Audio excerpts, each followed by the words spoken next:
नमस्कार, स्वागत है आपका। आप देख रहे हैं राज्यसभा टीवी। मैं हूं आपके साथ अमृता चौरसिया। खबरों को तफसील से जानेंगे, लेकिन उससे पहले नजर हेडलाइंस पर।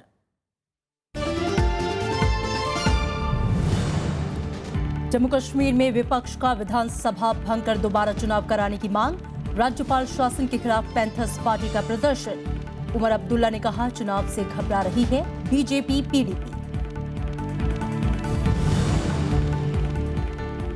नेशनल हेराल्ड के मसले पर स्थिति स्पष्ट करने की कोशिश। कांग्रेस ने वेबसाइट पर डाले अक्सर पूछे जाने वाले सवालों के जवाब। कहा, गांधी परिवार को यंग इंडिया से कोई फायदा नहीं।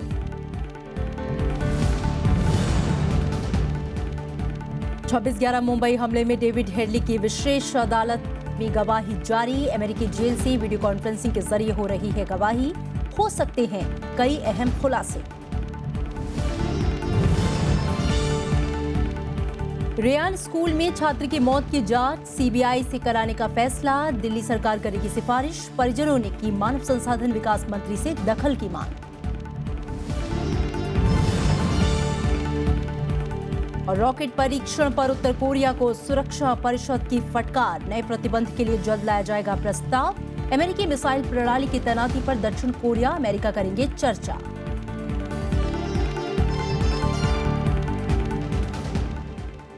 खबरें अब विस्तार से। जम्मू कश्मीर में पीडीपी और बीजेपी की ओर से सरकार बनाने को लेकर कोई पहल नहीं हुई और इसके चलते विपक्षी दल अब विधानसभा भंग किए जाने की मांग करने में लगे हैं।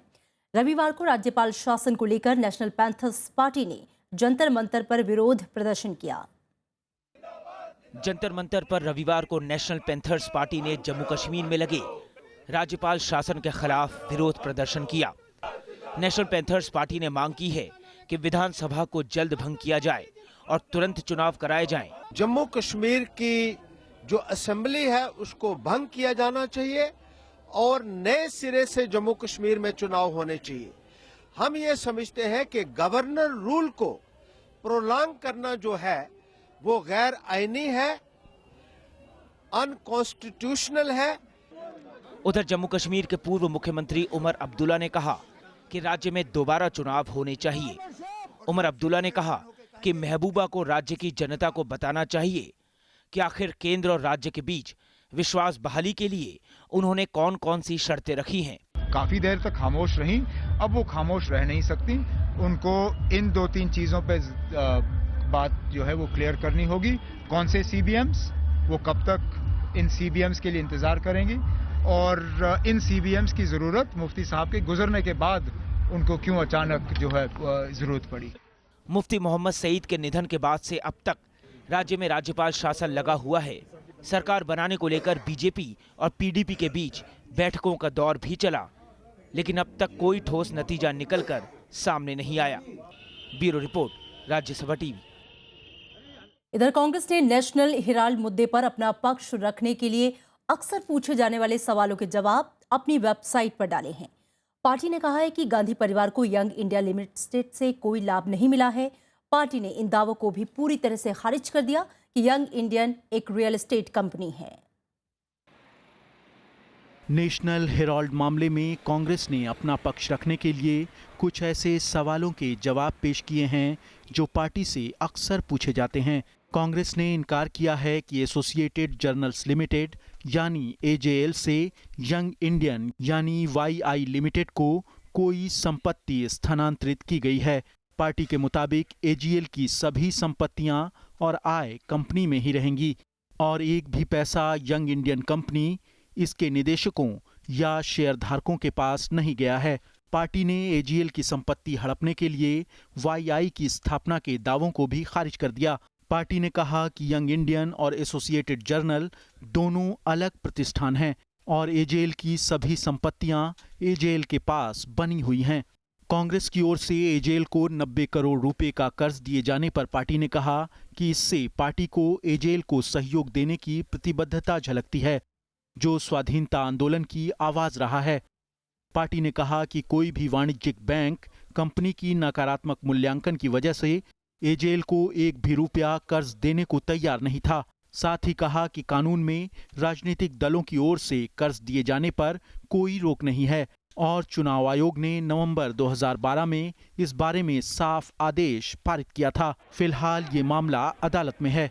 Bureau report, Rajya Sabha TV. लश्कर तैयबा के आतंकवादी और पाकिस्तानी अमेरिकी नागरिक डेविड कोलमैन हेडली की आज वीडियो कॉन्फ्रेंसिंग के जरिए मुंबई की अदालत में गवाही चल रही है। 26/11 आतंकवादी हमले की सुनवाई कर रही मुंबई की विशेष अदालत में हेडली की पेशी आज सुबह शुरू हुई। यह 12:30 बजे तक चलेगी। अमेरिका की जेल से मंगलवार को भी वीडियो कॉन्फ्रेंसिंग से ये पेशी जारी रहेगी। इस दौरान हेडली मुंबई हमलों से जुड़े आपराधिक षड्यंत्र में शामिल सभी लोगों की जानकारी दे सकता है। 10 दिसंबर 2015 को अदालत ने हेडली को सरकारी गवाह बनाया था। 26 नवंबर 2008 को हुए मुंबई आतंकी हमले में 166 लोग मारे गए थे और 309 लोग घायल हुए थे। इन हमलों से जुड़ी अदालती सुनवाई में हेडली की गवाही काफी अहम है। केंद्र सरकार 2022 तक कच्चे तेल का आयात 10% तक घटाने के लिए नीतिगत बदलाव कर रही है और इसके तहत इथेनॉल के मिश्रण से बने जैव ईंधन को बढ़ावा दिया जाएगा। प्रधानमंत्री नरेंद्र मोदी ने पारादीप में रिफाइनरी के उद्घाटन के मौके पर यह जानकारी दी। इस मौके पर प्रधानमंत्री ने परियोजनाओं को समय पर पूरा करने की कार्य संस्कृति लाने पर जोर दिया। उन्होंने पहले की कई परियोजनाओं में हुई देरी पर कांग्रेस की आलोचना की। रविवार को प्रधानमंत्री नरेंद्र मोदी ने ओडिशा में पारादीप ऑयल रिफाइनरी प्रोजेक्ट राष्ट्र को समर्पित किया। उद्घाटन के बाद उन्होंने एक जनसभा को भी संबोधित किया। उन्होंने कहा कि इस प्रोजेक्ट से सबसे ज्यादा फायदा युवाओं को, गरीबों को होगा। यहाँ के लाखों नौजवानों को रोजगार के नए अवसर उपलब्ध होने वाले हैं और इसलिए ये पारादीप रिफाइनरी एक प्रकार से उड़ीसा का विकास द्वीप है, विकास द्वीप। रिफाइनरी के उद्घाटन से पहले प्रधानमंत्री ने भुवनेश्वर में राष्ट्रीय विज्ञान शिक्षा एवं अनुसंधान संस्थान का भी उद्घाटन किया, जहां पे उन्होंने देश में ऊर्जा जरूरतों को पूरा करने के लिए शोध को बढ़ावा देने पर जोर दिया। प्रधानमंत्री ने कहा कि हर समाज और पीढ़ी के लिए आविष्कार जरूरी है और पूरी सच्चाई से काम किया जाए तो नतीजे खुद ब खुद आते हैं। उन्होंने सोलर शक्ति को एकत्र करने से जुड़ी चुनौतियों का भी जिक्र किया। क्लाइमेट जस्टिस, इस पर हमारा बल है, लेकिन 175 गीगावाट रिन्यूएबल एनर्जी पर जाना है तो आज जो पद्धति है वो इतनी कॉस्टली है कि भारत के लिए वो मुश्किल हो सकता है। पारादीप रिफाइनरी पर करीब 35,000 करोड़ रुपए की लागत आई है। पूर्वी भारत में तेल क्षेत्र का ये दूसरा सबसे बड़ा प्रोजेक्ट है। इससे इंडियन ऑयल की रिफाइनिंग की क्षमता 1.5 करोड़ टन सालाना बढ़ने की उम्मीद है। प्रधानमंत्री नरेंद्र मोदी ने पुरी में भगवान जगन्नाथ के दर्शन भी किए। Bureau report, Rajya Sabha TV. और इधर कांग्रेस ने प्रधानमंत्री की योजनाओं और नीतियों के क्रियान्वयन में देरी के लिए पार्टी को दोषी बताने के बयान की आलोचना की है। ओडिशा कांग्रेस के अध्यक्ष का कहना है कि प्रधानमंत्री गलत जानकारी दे रहे हैं। पारादीप रिफाइनरी की शुरुआत एनडीए सरकार के समय में 2000 में हुई थी और इसे 2003 तक पूरा होने की बात कही गई थी, लेकिन कांग्रेस की अगुवाई वाली यूपीए सरकार के सत्ता में आने के बाद इसके काम में तेजी आई। कांग्रेस ने पारादीप रिफाइनरी से प्रभावित होने वाले लोगों के लिए कुछ भी ऐलान नहीं करने के लिए प्रधानमंत्री की आलोचना की। आध्यात्मिक गुरु श्री श्री रविशंकर ने शनि शिंगणापुर मंदिर में पुरुषों और महिलाओं के भेदभाव को लेकर विवाद का हल निकालने का दावा किया है। हालांकि भूमाता ब्रिगेड की अगुवाई करने वाली तृप्ति देसाई ने श्री श्री रविशंकर के प्रस्तावित समाधान को मानने से इनकार कर दिया। उन्होंने कहा कि इस पर मुख्यमंत्री के साथ होने वाली बैठक के बाद ही कोई फैसला किया जाएगा। शनि शिंगणापुर मंदिर में महिलाओं के प्रवेश पर चल रहा विवाद अब भी जारी है। दोनों पक्षों में सुलह कराने के लिए आगे आए श्री श्री रविशंकर ने रविवार को दोनों पक्षों से मुलाकात की। समाधान के तौर पर मंदिर प्रशासन के सामने 2 विकल्प रखे।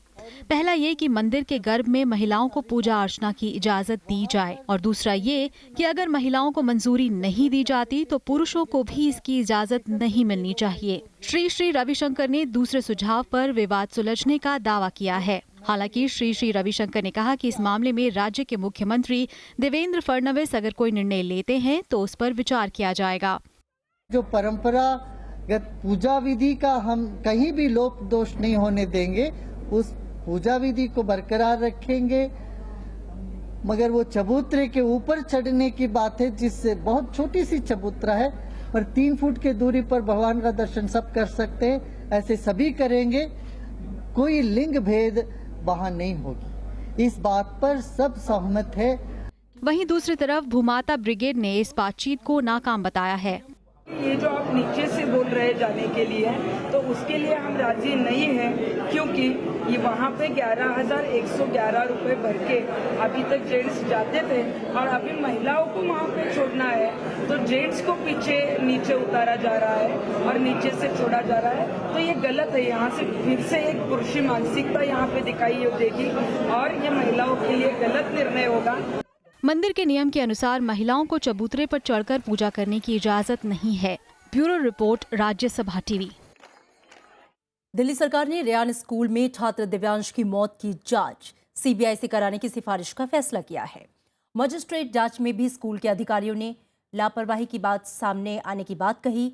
छात्र के पिता का आरोप है कि दिव्यांश का यौन उत्पीड़न कर हत्या की गई। उन्होंने इस मामले में मानव संसाधन विकास मंत्री स्मृति ईरानी से दखल की अपील की है। दिल्ली में छात्र दिव्यांश की मौत की जांच में रेयान इंटरनेशनल स्कूल में कई कमियां सामने आई हैं। इसके चलते दिल्ली सरकार ने इस मामले को सीबीआई को सौंपने का फैसला किया है। सीबीआई को सौंपने की रिकमेंडेशन तो हम भेजेंगे, यहाँ से दिल्ली सरकार से तुरंत भेजेंगे और हम उम्मीद करेंगे कि ये सीबीआई की जांच में बेहतर तरीके से जिस बात की ओर इशारा दिव्यांश के माता पिता कर रहे हैं या बाकी और लोग कर रहे हैं जिन्होंने एसडीएम की रिपोर्ट में अपने बयान दिए हैं, उन सब से सीबीआई ठीक से पूछताछ करके और इस मामले को एक जो लॉजिकल एंड है उस तक लेके जाएगी। दिल्ली पुलिस का दावा है कि 20 साल से राजधानी में चल रहे इस स्कूल के पास कंप्लीशन सर्टिफिकेट ही नहीं है। उधर दिव्यांश के माता पिता ने कहा था कि वो पुलिस की जांच से संतुष्ट नहीं हैं। सरकार की इस पहल के लिए मैं सरकार का बहुत आभारी हूं कि उसने बच्चे को न्याय दिलाने के लिए अपने स्तर से पूरे एफर्ट किए। दिल्ली पुलिस की अब तक की जांच के मुताबिक बिल्डिंग का प्लान 1993 का है, जो स्कूल के लिए उपयुक्त नहीं है। स्कूल में लगा बोरवेल भी अवैध है। दिव्यांश की मौत की पोस्टमार्टम रिपोर्ट आनी अभी बाकी है। रविंद्र सिंह शोरान, राज्यसभा टीवी। दिल्ली सरकार सम विषम फॉर्मूले को दोबारा शुरू करने पर जनता से राय ले रही है। अलग अलग जगहों पर 250 से ज्यादा सभाएं कर लोगों से इस बारे में पूछा जा रहा है। राय शुमारी में ज्यादातर इसके फिर से लागू होने के पक्ष में दिखे। दिल्ली सरकार सम विषम फॉर्मूले को एक बार फिर से लागू करना चाहती है, लेकिन इसको लागू करने से पहले सरकार के नुमाइंदे जनता की राय जानना चाहते हैं। उप मुख्यमंत्री मनीष सिसोदिया ने इस मुद्दे पर एक जनसभा कर जनता का मन टटोलने की कोशिश की और जानना चाहा कि लोगों को सम विषम नियम के तहत किस तरह की परेशानियां हुई। पूरी दिल्ली में 250 मीटिंग्स हो रही हैं, ऐसी इस तरह की कल हुई हैं, कुछ आज हो रही हैं, और सब जगह ये सवाल पूछ रहे हैं। इंटरनेट पे लोग जवाब दे रहे हैं, फोन कॉल पे जवाब दे रहे हैं। इन जवाबों से तैयार किया जाएगा कि कैसा ऑर्डिनल लागू होना चाहिए। इस राय शुमारी में लोग खुलकर अपनी राय भी दे रहे हैं। लोगों ने सम विषम नियम से होने वाली परेशानियों से भी उप मुख्यमंत्री को अवगत कराया। इस आइडिया को लाना चाहिए, लेकिन मेरे जैसी औरतें जो ड्राइव नहीं करती हैं, उनको ड्राइवर्स के साथ जाने की छूट होनी चाहिए। हमारे जो है ना वो गाड़ी को छूट मिलनी चाहिए, जो 16 की गाड़ी होगी उसमें छूट मिलनी चाहिए। स्टिकर लगा हो, मानी बारात का स्टिकर लगा हो, उस गाड़ी को छूट मिलनी चाहिए। जिस गाड़ी की कैपेसिटी 4 है, अगर वो 3 भी ले जा रहा है तब भी छूट दे, और एक ज्यादा भी ले जा रहा है तब भी छूट दे, क्योंकि वो एक पब्लिक ट्रांसपोर्ट का काम तो कर ही रहा है। वो दिल्ली सरकार ने 1 जनवरी से 15 जनवरी तक सम विषम फॉर्मूले को लागू किया था। सरकार का दावा है कि इस दौरान सड़कों पर ट्रैफिक बहुत कम हो गया था, जिसकी वजह से लोगों को काफी राहत मिली थी। हालांकि सरकार अब तक ये नहीं बता पाई है कि इस दौरान राजधानी में प्रदूषण कितना कम हुआ था। Bureau report, Rajya Sabha TV. मानव संसाधन विकास मंत्रालय ने 18 फरवरी को सभी केंद्रीय विश्वविद्यालय के कुलपतियों की बैठक बुलाई है। इसमें कमजोर वर्गों के छात्रों के साथ कैंपस में भेदभाव कैसे खत्म किया जाए, इस पर चर्चा होगी। हैदराबाद विश्वविद्यालय विवाद को देखते हुए मंत्रालय कमजोर तबके के छात्रों की समस्याओं को लेकर विश्वविद्यालय प्रशासन को संवेदनशील बनाने की कवायद में लगा है। इस बैठक में 46 केंद्रीय विश्वविद्यालय के कुलपति शामिल होंगे। यहां रुकेंगे एक छोटे से ब्रेक के लिए।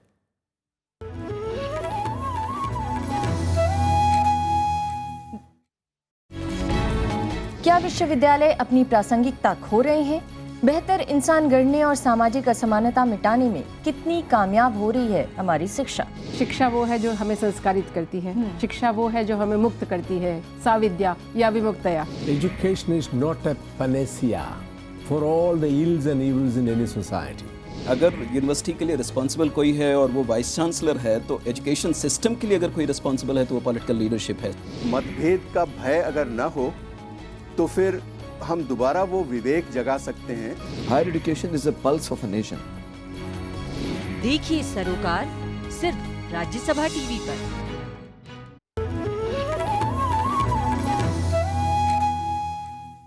ब्रेक के बाद स्वागत है आपका। प्रधानमंत्री नरेंद्र मोदी ने समुद्री आतंक और डकैती को वैश्विक समुद्री सुरक्षा के लिए चुनौती करार दिया। दक्षिण चीन सागर विवाद की पृष्ठभूमि में प्रधानमंत्री ने कहा कि सभी देशों को समुद्री आवागमन की आजादी का सम्मान करना चाहिए और इसे सुनिश्चित करने के लिए प्रतिस्पर्धा की बजाय सहयोग बढ़ाना चाहिए।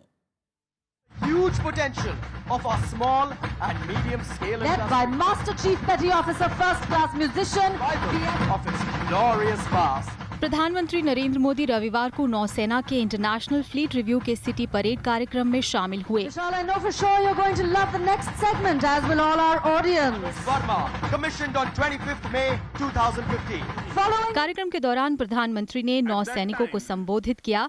समुद्र को और वैश्विक खुशहाली के लिए जीवन रेखा बताते हुए प्रधानमंत्री ने कहा कि ये राष्ट्र निर्माण के लिए आर्थिक मौके देता है। उन्होंने समुद्र के जरिए होने वाली आतंकी गतिविधियों पर भी चिंता जताई। The threat of sea-borne terror of which India has been a direct victim continues to endanger the regional and global peace and stability. Piracy too remains a strong challenge. इस मौके पर प्रधानमंत्री ने घोषणा की कि भारत इसी साल अप्रैल में पहले अंतर्राष्ट्रीय मैरीटाइम समिट का आयोजन करेगा। प्रधानमंत्री ने इस मौके पर मैरीटाइम हेरिटेज ऑफ इंडिया पुस्तक का विमोचन भी किया।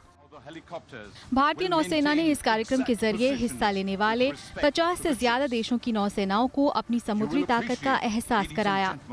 सिटी परेड में विमान वाहक पोत INS विक्रमादित्य और विराट को भी शामिल किया गया। कार्यक्रम में नौसेना ने अपनी हवाई ताकत के साथ साथ जांबाज नौसैनिक कमांडो मार्कोस की बहादुरी भरे कारनामों का नमूना भी पेश किया। Bureau report, Rajya Sabha TV. Iraq में करीब 1.5 साल पहले अगवा किए गए 39 भारतीय जीवित हैं। विदेश मंत्री सुषमा स्वराज ने रविवार को पंजाब के उन परिवारों से मुलाकात कर इसकी जानकारी दी। विदेश मंत्री ने भरोसा दिलाया कि बंधकों को जल्द से जल्द रिहा कराने के लिए जरूरी कदम उठाए जा रहे हैं। सुषमा स्वराज की हाल ही में अरब और फलस्तीन के नेताओं से मुलाकात में इस बारे में कुछ जानकारी मिली है। इराक के मोसुल शहर में 39 भारतीयों को जून 2014 में अगवा कर लिया गया था। इन परिवारों से मेरी ये 8वीं मुलाकात है जिनके बच्चे इराक में बंधक बनाए गए थे। हर बार इन्होंने मुझसे समय मांगा, इस बार मैंने इन्हें खुद बुलाया है ये बताने के लिए कि अभी तक की जो मेरी जानकारी थी वो दूसरे माध्यम से आती थी, लेकिन इस बार सीधे आई है। पहले परोक्ष रूप से मुझे पता चला था, अब प्रत्यक्ष रूप से पता चला है और पूरे अरब वर्ल्ड ने हमारा साथ दिया है इस पर, ये कहते हुए कि वो उनको जल्दी छुड़ाने का प्रयास करेंगे। नेपाल के प्रधानमंत्री KP शर्मा ओली 19 फरवरी को भारत आएंगे। प्रधानमंत्री का पद संभालने के बाद ओली की ये पहली विदेश यात्रा होगी। ओली 20 फरवरी को एक क्षेत्रीय और द्विपक्षीय मुद्दों पर प्रधानमंत्री नरेंद्र मोदी से विस्तार से बातचीत करेंगे। नेपाल में नए संविधान के प्रावधानों को लेकर बीते कई महीनों से मधेशी विरोध प्रदर्शन कर रहे हैं। इससे भारत नेपाल के रिश्तों में भी तनाव देखा जा रहा था। कल नेपाल के वित्त मंत्री विष्णु पौडेल से दिल्ली में विदेश मंत्री सुषमा स्वराज से मुलाकात की। इस दौरान सुषमा स्वराज ने कहा कि ओली के भारत दौरे से दोनों देशों के रिश्ते और मजबूत होंगे। 2 दिन की यात्रा पर भारत आए पौडेल ने उन संवैधानिक संशोधनों के बारे में भी सुषमा स्वराज को जानकारी दी जिनसे मधेशी समुदाय संतुष्ट होंगे। उन्होंने कहा कि नेपाल सरकार बाकी मुद्दों को सुलझाने के लिए गहन वार्ता कर रही है। विष्णु पौडेल आज वित्त मंत्री अरुण जेटली से मिलेंगे। और संयुक्त राष्ट्र सुरक्षा परिषद की आपात बैठक में उत्तर कोरिया के रॉकेट प्रक्षेपण की कड़ी निंदा की गई। साथ ही और कड़े प्रतिबंध लगाने पर जोर दिया गया। सुरक्षा परिषद में उत्तर कोरिया के खिलाफ नए प्रतिबंधों का प्रस्ताव जल्द पारित किया जाएगा। अमेरिकी मिसाइल प्रणाली की तैनाती को लेकर भी दक्षिण कोरिया और अमेरिका के बीच चर्चा होगी। नाटो ने भी उत्तर कोरिया की इस कार्रवाई को संयुक्त राष्ट्र के प्रस्तावों का खुला उल्लंघन बताया। उत्तर कोरिया के रॉकेट प्रक्षेपण के बाद आनन फानन में बुलाई गई संयुक्त राष्ट्र सुरक्षा परिषद की आपात बैठक में इस प्रक्षेपण की कड़ी निंदा की गई। सुरक्षा परिषद ने इसे प्रतिबद्धताओं का उल्लंघन करार दिया। The members of the Security Council strongly condemn this launch. संयुक्त राष्ट्र में अमेरिकी प्रतिनिधि समंथा पावर ने उत्तर कोरिया पर और ज्यादा कड़े प्रतिबंध लगाने की वकालत की। Each of these illegal actions requires a robust response. Because of the DPRK's decisions and actions, we will ensure that the Security Council imposes serious consequences. DPRK's latest transgressions require our response to be even firmer. Japan ने भी America का समर्थन करते हुए उत्तर Korea के खिलाफ कड़े प्रतिबंध लगाने की हिमायत की है। There was a unity of the Security Council in the outrage of the missile launch, which took place after 4 weeks of the nuclear test. सुरक्षा परिषद की ये बैठक दक्षिण कोरिया, जापान और अमेरिका के आग्रह पर बुलाई गई थी। बैठक का मकसद उत्तर कोरिया को रॉकेट प्रक्षेपण का जवाब देना था। उत्तर कोरिया ने संयुक्त राष्ट्र के प्रस्तावों के उल्लंघन और अंतर्राष्ट्रीय समुदाय की चेतावनी को नजरअंदाज करते हुए ये प्रक्षेपण किया। Bureau report, Rajya Sabha TV. Social networking site Twitter का कहना है कि उसने 1,25,000 से ज्यादा यूजर अकाउंट के इस्तेमाल पर रोक लगा दी है। ट्विटर ने एक ब्लॉग पोस्ट में कहा कि इन अकाउंट्स का इस्तेमाल हिंसा और चरमपंथी गतिविधियों को बढ़ावा देने के लिए किया जा रहा था। इनमें से ज्यादातर अकाउंट का ताल्लुक चरमपंथी संगठन ISIS से था। 2014 में हुए एक अध्ययन के मुताबिक चरमपंथ को बढ़ावा देने के लिए करीब 46,000 ट्विटर अकाउंट इस्तेमाल किए गए और इसके 1 साल बाद इसमें और तेजी आई। दुनिया भर में ट्विटर इस्तेमाल करने वालों की तादाद 50 करोड़ से भी ज्यादा है।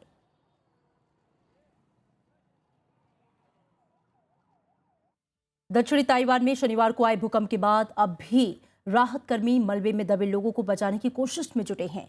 सरकारी एजेंसियों के मुताबिक अभी भी 120 से अधिक लोग मलबे में फंसे हो सकते हैं। 6.4 तीव्रता वाले इस भूकंप से भारी तबाही हुई है। 34 लोगों के मरने की पुष्टि की जा चुकी है, जबकि कई लापता हैं। 170 से ज्यादा को अब तक बचाया जा चुका है। हालांकि समय गुजरने के साथ मलबे में दबे लोगों के बचने की उम्मीदें कम होती जा रही हैं।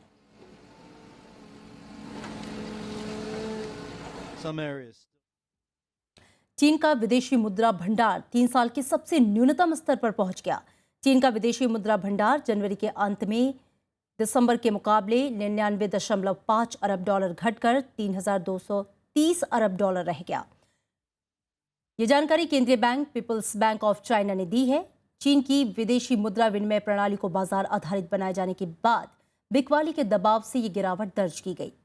अमेरिका में ब्याज दर बढ़ने की संभावना और चीन की आर्थिक सुस्ती के कारण पूंजी के देश से बाहर निकलने का भी इस गिरावट पर असर पड़ा है। इस बीच युआन में गिरावट को रोकने के लिए चीनी सेंट्रल बैंक बड़ी मात्रा में डॉलर बेच रहा है। और उत्तर भारत में मौसम ने एक बार फिर से करवट ली है। पहाड़ों में हो रही बर्फबारी में से मैदानी इलाकों में ठंड में इजाफा हुआ है। आपको हम ये 3 तस्वीरें दिखा रहे हैं अलग अलग इलाके की। श्रीनगर समेत घाटी के कई इलाकों में बर्फबारी से न्यूनतम तापमान में गिरावट दर्ज की गई है। वहीं शिमला में भी रुक रुक कर बर्फबारी जारी है।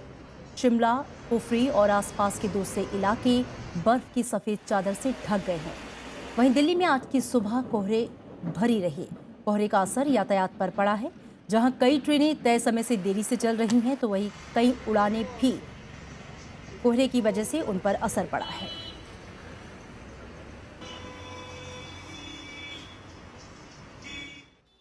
और 12वें दक्षिण एशियाई खेलों में भारतीय खिलाड़ियों का शानदार प्रदर्शन जारी है। भारत ने तैराकों, पहलवानों और भारोत्तोलकों की बदौलत लगातार दूसरे दिन भी दबदबा बरकरार रखा और ज्यादातर स्वर्ण पदक अपने नाम किए। भारत 30 स्वर्ण, 12 रजत और 3 कांस्य पदक के साथ 45 पदक जीतकर शीर्ष पर चल रहा है। तो श्रीलंका 8 स्वर्ण, 18 रजत और 14 कांस्य के साथ 40 पदक जीतकर दूसरे स्थान पर है, जबकि पाकिस्तान 2 स्वर्ण, 5 रजत और 8 कांस्य के साथ 15 पदक जीतकर तीसरे स्थान पर बना हुआ है। तो बांग्लादेश 2 स्वर्ण, 3 रजत और 14 कांस्य के साथ 19 पदक जीतकर चौथे नंबर पर है। और देश के तीसरे राष्ट्रपति डॉक्टर जाकिर हुसैन की आज जयंती है। उनका जन्म 1897 में आज ही के दिन हैदराबाद में हुआ था। उन्होंने बर्लिन विश्वविद्यालय से अर्थशास्त्र में पीएचडी की। शिक्षाविद डॉक्टर जाकिर हुसैन ने जामिया मिलिया इस्लामिया की स्थापना में योगदान दिया और इसके कुलपति बने। वो अलीगढ़ मुस्लिम विश्वविद्यालय के कुलपति भी रहे। 1957 से 1962 तक वो बिहार के राज्यपाल रहे। 1962 में जाकिर हुसैन उपराष्ट्रपति बने और 1963 में उन्हें भारत रत्न से सम्मानित किया गया। 13 मई 1967 को वो राष्ट्रपति बने, लेकिन कार्यकाल पूरा नहीं कर सके और 3 मई 1969 को राष्ट्रपति रहते उनका निधन हो गया।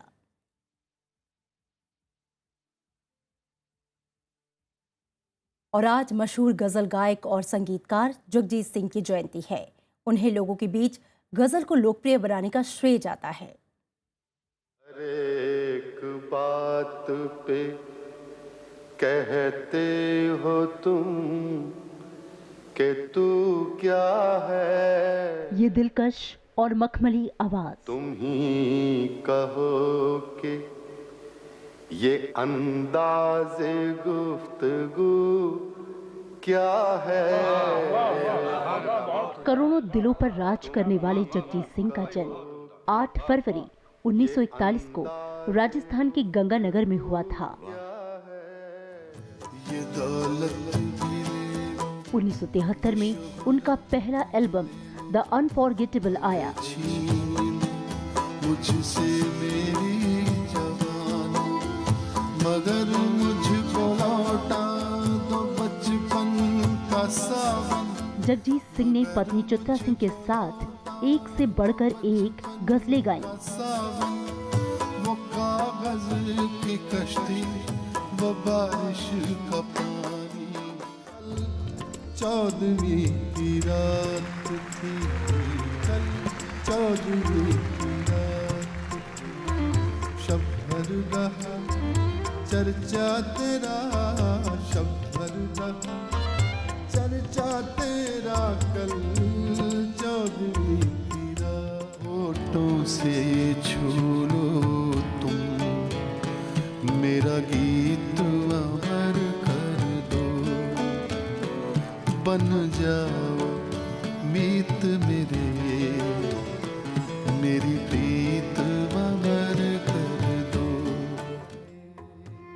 10 अक्टूबर 2011 में उन्होंने दुनिया की महफिल को अलविदा कह दिया। Bureau report, Rajya Sabha TV. जहां तुम चले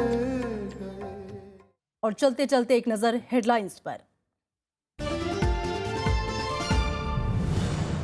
जम्मू कश्मीर में विपक्ष का विधानसभा भंग कर दोबारा चुनाव कराने की मांग। राज्यपाल शासन के खिलाफ पैंथर्स पार्टी का प्रदर्शन। उमर अब्दुल्ला ने कहा, चुनाव से घबरा रही है बीजेपी पीडीपी। नेशनल हेराल्ड के मसले पर स्थिति स्पष्ट करने की कोशिश। कांग्रेस ने वेबसाइट पर डाले अक्सर पूछे जाने वाले सवालों के जवाब। कहा, गांधी परिवार को यंग इंडिया से कोई फायदा नहीं। 26/11 मुंबई हमले में डेविड हेडली की विशेष अदालत में गवाही जारी। अमेरिकी जेल से वीडियो कॉन्फ्रेंसिंग के जरिए हो रही है गवाही। हो सकते हैं कई अहम खुलासे। रियान स्कूल में छात्र की मौत की जांच सीबीआई से कराने का फैसला। दिल्ली सरकार करेगी सिफारिश। परिजनों ने की मानव संसाधन विकास मंत्री से दखल की मांग।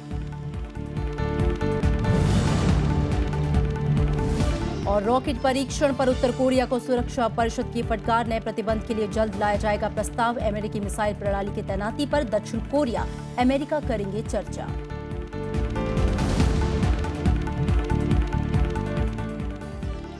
फिलहाल खबरों में इतना ही और आगे देखिए शख्सियत।